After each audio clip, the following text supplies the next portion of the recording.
Hi everyone, my name is Maria and I'm with the San Francisco Human Services Agency, and I'm delighted today to join the three co-directors of the San Francisco Disability Cultural Center. We got Dagny, Mika, and Emily. If you can go ahead and tell us a little bit more about yourselves. Sure, I'll go first. I'm Dagny Brown. I am a disabled parent, reader, community organizer. I love all things quiet, especially if there's a cat involved, and I'm the co-director of the Disability Cultural Center. Awesome. My name is Mika. I'm really happy to be here with you today. I am a neuro-umami, non-binary organizer and youth leadership development facilitator and climber of trees and rocks. And yeah. And I am Emily Badix. I am a co-director, and right now I'm also the interim director of the Longmore Institute on Disability in San Francisco State. I am a scholar activist, somebody who likes to kind of bridge worlds, and I exist because of a disability that my parent had, and got that diagnosis and decided she wanted to have a kid. So that draws me with a very personal connection to the work in the world. I'm a parent, and I love comics and all things graphic novels. Awesome. Well, thank you, all three of you, for being here. Just want to say, our agency is really excited about the Disability Cultural Center becoming a reality. And we're here to chat more about the center, how it came about, get a little sneak peek preview of the virtual launch, and then get a little bit more history about the center. So with that, I'm going to jump into our first question. Can you tell us a little bit more about the center? Who is it for, and why is it so important? Well, the center is, what I'm excited about for the center is that it is for everyone. The Disability Cultural Center is a space where folks who might not always have felt belonging can have a space, both a virtual and soon to be physical space, where they can be themselves and have community and celebrate culture. The other thing I want people to know is, we're not checking for diagnoses to enter the door. If you feel like disability speaks to you, if you feel like you live with a disability condition and maybe the word disability doesn't speak, but you're excited about a program that we're offering, come on in. We want you there. Yeah, I'm just excited that we have this space in the city of San Francisco to just celebrate disabled joy and to celebrate disabled creativity, but also a space for grieving and venting and just bringing your whole self and all the facets that it is to be disabled. So it's a beautiful gift to be able to open this space. It's amazing. Awesome. Thank you. So you talked a little bit about this, but what does the center represent to the disability community in San Francisco? And then after that, can you share a little bit more about the virtual programming? What's coming up this summer? Yeah.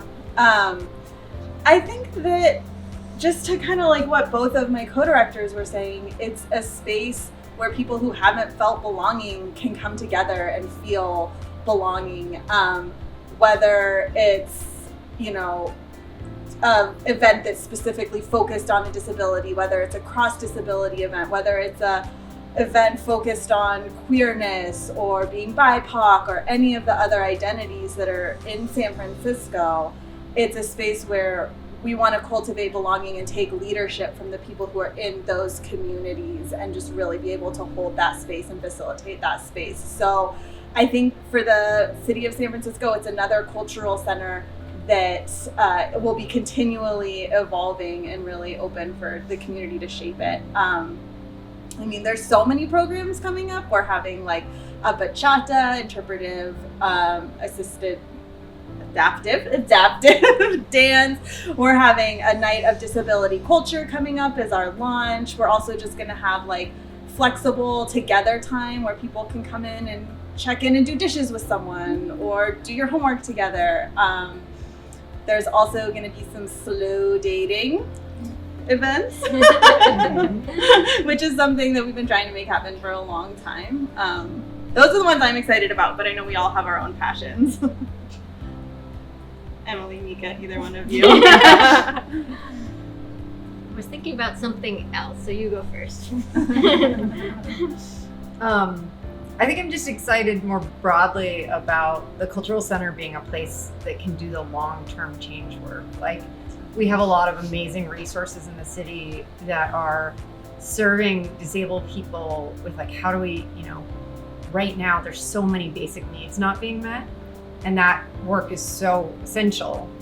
And yet, if we're always in this basic needs conversation, we're also not getting out of the trap of, like, always having it be about that, rather than, like, how do we do the long-term cultural change work, so that we don't have to keep playing that game, so that, like, people are just hiring disabled people as opposed to us needing to, like, create these systems to convince employers to hire disabled people.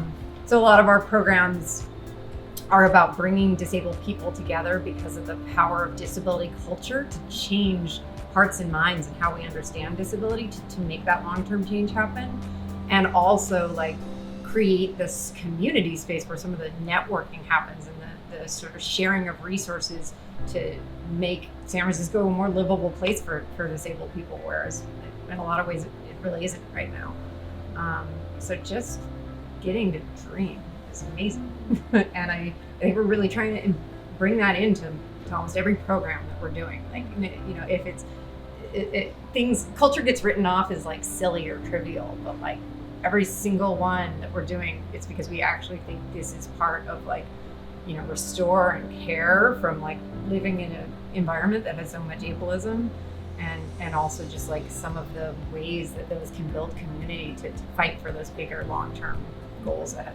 Yeah, and it's not just, like, we think. Also, we've, like, done a lot of community research and held focus groups and have been involved with community all along. So these are all programs that have come up from those conversations and that work.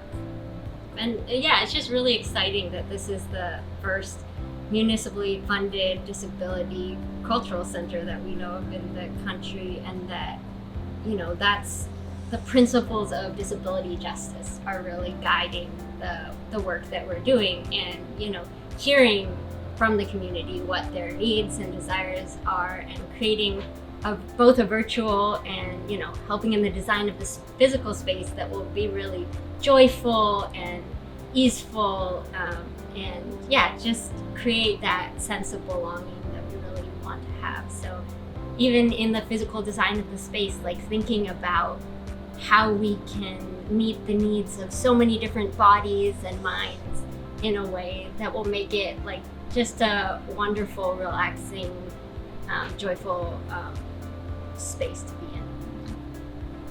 Absolutely. Awesome. So you talked a little bit about the community and how you listened to the community, and that helped inform the programming. Can you share a little bit more about how the center came about? What's the history behind it? Yeah. There are disability cultural centers in existence, but they're all inside of universities currently. And at San Francisco State, we have a disability service office that handles compliance, and we have the Longmore Institute, which is supposed to be thinking about how do we foster a community of belonging and a place where we can dream up what it looks like to go so far beyond compliance. Nicole Bond left San Francisco State to become the director of the Mayor's Office on Disability, and was in conversations with the then director of Department of Disability and Aging Services. And together they dreamt up the idea of, like, that the city of San Francisco should have that as well. That we have the Mayor's Office on Disability and many other local nonprofits that do service work and service-focused work, and that this can be a culture-focused program. And so then early on, it was 2018, they reached out to the city to ask, like, who would want to do the research to go out and hear from community and really think what this could be and plan for it. And at that point, the Longmore Institute, I was there for this, got the contract to do that work and DOS told us, like, we want to hear from everybody, not just the usual suspects. We want this center to be built for the diverse disability community in San Francisco. And so we went out and did a number of different things. We did a big survey that had, I think, over 600, maybe 700 people responded and shared their thoughts. We did focus groups that were really centering on, like, who doesn't get heard from enough in the disability community, and gathered people together and really, like, had them dream up in that space. And then we also met with community leaders, disability rights and justice leaders throughout the city to make sure that we're not reinventing the wheel, that the existing programs are being supported and that we're kind of pulling each other up with this development. And so that led to kind of developing a guiding document of, like, what people were looking for. And then the pandemic hit, and it definitely slowed things down for a bit. Although I think it's so important to note that in 2018 and 2019, when that research was coming up, that disabled people were saying, like, make it hybrid, make sure there's a plan for virtual participation. Like, people already knew this was this was already people's lives. And so all of that leading up to this moment in time has just been, like, very community driven, of listening and letting that guide the process of development. And I think it's also, like, if I can just jump in for a minute, so cool because the brick and mortar space is going to be right across from where, like, the 504 protests were, which is, like, the longest ever occupation of, like, a government building, and it made so much change and really, like, set the groundwork for the ADA. So San Francisco, the Cultural Center, is, like, existing in this really deep, rich history of activism, and, like, we just see another way that disabled people are leading the way. And here we are. And the Bay Area leading the way, too. That's true. I mean, the other part of now let's be snobby for a minute. I'm always down for that. I'm always down for that. Make it a city rival thing. But the Bay Area has an incredible history of being a leader of generating disability culture. We had Access Dance as, like, the first inter-able dance troupe. We had this network of art workshops and studios aimed at supporting developmentally disabled and intellectually disabled artists like Naya, Creativity Explored, and Creative Growth.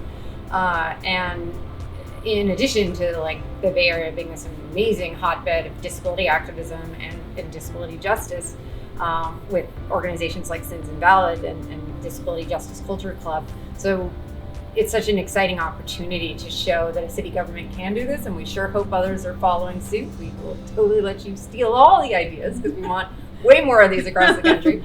But it's also really exciting as far as, like, how we are approaching everything. Everything is going to be hybrid, even when we have a brick and mortar spot. And that's not just so that we can serve disabled San Franciscans who can't get out of bed, can't leave their home. It's also about the fact that it's an amazing thing with virtual technology. Like, there's no reason to be like, oh, you're outside. Like, we want more people to come and experience these programs because we know there's a lot of people living in parts of the country where it's unthinkable to have a disability cultural center, and we want this to be available to them virtually as well.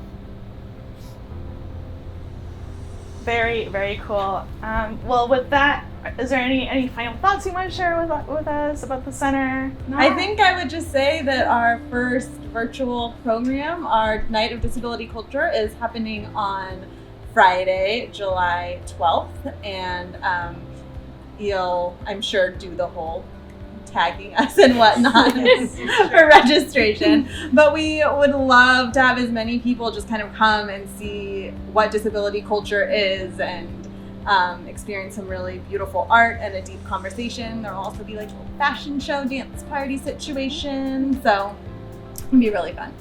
Awesome. Well, thank you all three so much. Thank you for sharing more about the center. SFHSA is super thrilled to be able to support this project and see it, this dream become a reality. So thanks for that. Thank you. Thank you.